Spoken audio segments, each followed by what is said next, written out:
Hi guys, welcome back to the channel. My name is Hugo and today we are going to do a video about the navigation in build system. So I will go through all the planning of a trip with this new software that it's currently in my car, that it's going to be released very soon to everybody. So in principle still this month. That is the 5.8 version. So there are some changes in terms of information about the charging. So I will just do a refresh of a video that I did a couple of months ago on the inbuilt navigation system. So I will try to just show you how to plan and change a navigation in the inbuilt system. Let's go. So let me start by showing you what we have. So we have the map. We can navigate with the map with one single hand, and then we can zoom in and zoom out with the pinch action here. And then we can just click here to recenter the car position. And then we have a couple of informations here. So here we can start a destination, a search destination, so that we can then travel to that. We can search immediately for charging stations here with this button. And then we have a couple of favorites that you can define. So two of them are your home location and your work location. And then you can set up for a new quick access destinations that you may want. Okay, you can of course define much more favorites, but these four are always present here so that you can quick travel to those. Then you have also the possibility to activate or deactivate the traffic information. So if you do that with this button here, you will see green, yellow and red on the map itself, showing you traffic information on the map. Then you have this button for the options. We will go to them after. So let me just show you very quickly the search destination. You have already immediately the keyboard on screen so that you can start typing here where you want to go, or you have the favorites, as I said. So I have these favorites here, and also the quick accessed ones. Then you have charging stations that you can search, and then you have also parking, shopping malls, restaurants, coffee shops, bars, transport, hotels, and a bunch of other things that you can search immediately. So basically these are just quick search categories, okay, but you can again search whatever you want, and the car, based on what you type, will suggest destinations based on that. Whoa, amazing, the destinations that I just typed in. Okay, so and then you can just press to drive. Okay, we will go there after. So let me show you already here the configurations options. So if you go to the options, you have here first the navigation. So you can define the option that you prefer most, but you can change these every time that you start a trip. You can then define a different type of route type. So I have it for fast. You can define for short and efficient. So fast is the fastest route, short is the minimum amount of kilometers to do, and efficient is the car will consider mainly interior or exclude highways if possible, so to keep it more consumption friendly route. Okay, then you have the avoid option, so you can define which type of types of roads and places that you want to avoid, so that the car considers that when it is planning a trip for you. Okay, so you can define all of these. Then you have the EV routing options. This is important because you can define if you want to reach with a minimum capacity of battery to a charging station, and the minimum capacity battery to your final destination. So this is useful if you are planning a long trip and you need to stop for a charge. You can say to the car that you want to stop on a charging destination with 20% of battery. So that, for instance, I do prefer to have it in 2025, because if, for instance, for some reason you arrive there and it's all full, or there is a problem, temporary problem with the charging station, you can then you have enough battery to go to another place to charge.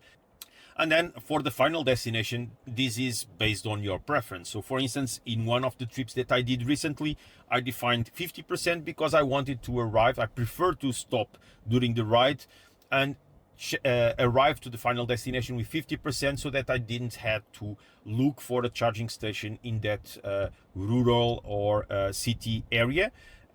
So I did prefer to charge during the highway trip that I was doing. But you can, if you are arriving to a place where you have, for instance, a home charger also, then because my back trip from the last trip that I made, I did put this on 5% because I didn't care with amount of battery that I was arriving, because I was arriving home and I was going to charge at home. So I didn't want that the car planned a stop, an additional stop, so that I could arrive with 20%. It didn't make sense to me. So you need to plan this based on the type of route, the type of destination that you are. So this is one important configuration that you may do. Then you have, of course, the home and workplace destinations, the frequent places that I already show. And this is now visually what you want to see. So you have map views, so 2D north up heading up, or 3D heading up. So I do prefer 3D heading up. And then you have the dash view also, because the map can be shown also here on the dashboard. If you just change these here with the arrows, you can put map mode, and here you can also specify how you want it to be shown. Then you have auto zoom, so the car will zoom in, zoom out, depending on the routes, the information that it's going to be presented. You have also the map layer, so the type of information that you may want to be displayed on the map. So I have traffic, as you saw, traffic incidents, favorites, the icon of the car you can change, and also then you can define the volume of the informations and indications. And then you can define here some management of offline maps, restore, user data deletion, etc. So also, just a very quick notice on the offline maps management. If you plan to do trips between countries, do make these offline download. It doesn't take much space, so I do only have Portugal, and as you can see, it only occupies 3% of the information. And this is useful because if you cross the border, the chip, the LTE chip that is inside the car will need to change the network, and sometimes if you don't have the map, you may lose the navigation information because you cannot download the info from the internet, because you are still changing for our operator. So if you have it on offline, it will change to offline mode, but you can navigate anyway. And then when it resumes the data, it will then download all the information that it's needed from the internet. So it is important for you. So we talked about options here. So let's now plan a trip. Let's go very quickly here, and let's go to Madrid, for instance. So let's do a very long trip here. Let's do Madrid. Let's see what the car provides us. So we have Madrid, Spain, and let's do here in the center of Madrid. So 480 kilometers, more or less. Only that. And it, so 600, okay. So it generates usually 3 different routes. So you can navigate by clicking on the route itself, okay. So I'm changing route. So 1, it's this one, 2 and 3, and it will change here. Also, you can change it also here, okay. Then the car will give you the information of the time, the kilometers, if it has tools or not, and if you have sufficient range to reach that destination. And it gives you also that you are going to cross the border. So here, as you can see, we are not having sufficient range to do this. So what you can do is just pressing here on this charging button, and it will calculate then the charging stations and stops based on the definitions that you made on the options of those 20 and 30% or whatever. It's important to say that if you don't have, if you have already enough range, you don't need to do anything else, just start and it will start. As we don't have, let's go here to the charging, and as you can see, it's looking for charging stations along the way. And here we are. So here, as you can see, we have already the same destinations, and now we only have the possibility to change here, and we can change for the 3 routes, different routes, and it has already planned the charging stops along those routes for each of the routes that we want. Okay, so let's try to see this one in detail. So you saw already that you can change the routes, and it will have already the information of the charging stops here. And what we will see now is more information. So the same time, the same kilometers, it says that we will charge 3 times during 41 minutes, and it will show you that you will do 1 hour and 20 from the current location, so 165 kilometers, and then we will arrive to Ionity station with 27%. We will charge to 68 only by 13 minutes at a 350 kilowatt station at this time, and then we will do 142 kilometers, and we will arrive to this Zunder charging station. We will do this charging, and then again, and we will arrive to Madrid with 5% battery because we stopped there with that information. So it planned the trip based on the information that we gave. If you need to change anything, you just need to go here again to the options and just specify here that you want to arrive with 20% stop, and the system will automatically redo the calculations so that you arrive now with 20% in the destination instead of 5% that we left. And we will see that the car did change something here. So it was the time that it spent charging changed a little bit, and now we are reaching Madrid with 20% battery. Okay, so this is how you can change.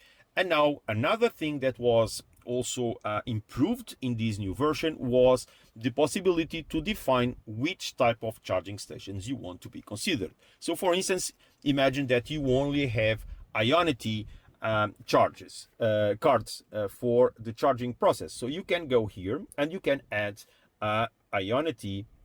Let's go here. Let's imagine that we have Iberdrola and Ionity. Where is it? Ionity. Okay, let's save. And now the car will just search for chargers that have CCS and Type 2 and will give a preference to these 2 charging stations. So let's do done. And we have here a Zunder. Let's see if it changes or not. Okay, here we have.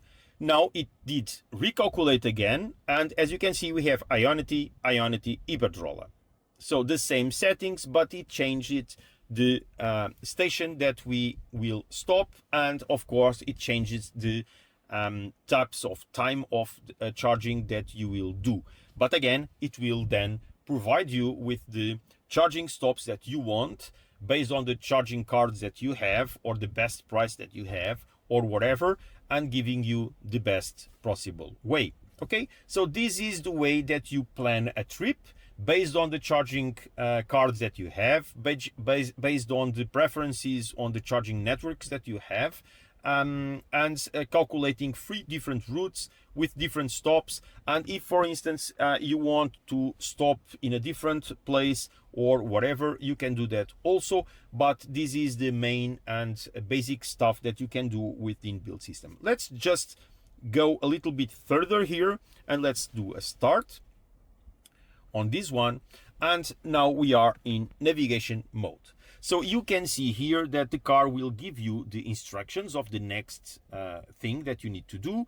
It shows you the way with 3 stoppings, the information that the charging station is at 165 kilometers from you. You will arrive at that time. The amount of the full trip is 439, takes 6 hours and 22, the time that you will arrive, and the amount of battery that considers the current situation of the car. Okay, and this will then update when you go to charging station 2. What can you do also here? You can leave, okay? You can recalculate or see the way, okay? So going to the way or going to the navigation, okay? It's this button.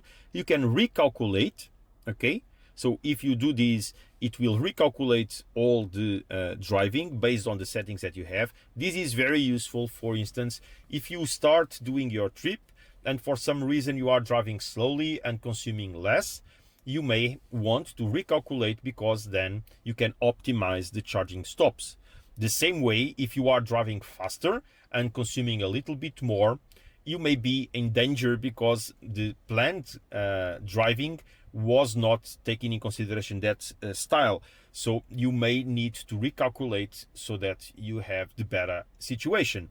Also, of course, the car will tell you if for some reason you are driving faster and you have less battery, if it is not possible to stop on that destination that was planned before, it will tell you that and ask you to recalculate the trip, and then you can do it or not. But if you do not do it, it will show here that you don't have enough battery to reach the destination. Okay, so all the information will be always present here for you to use.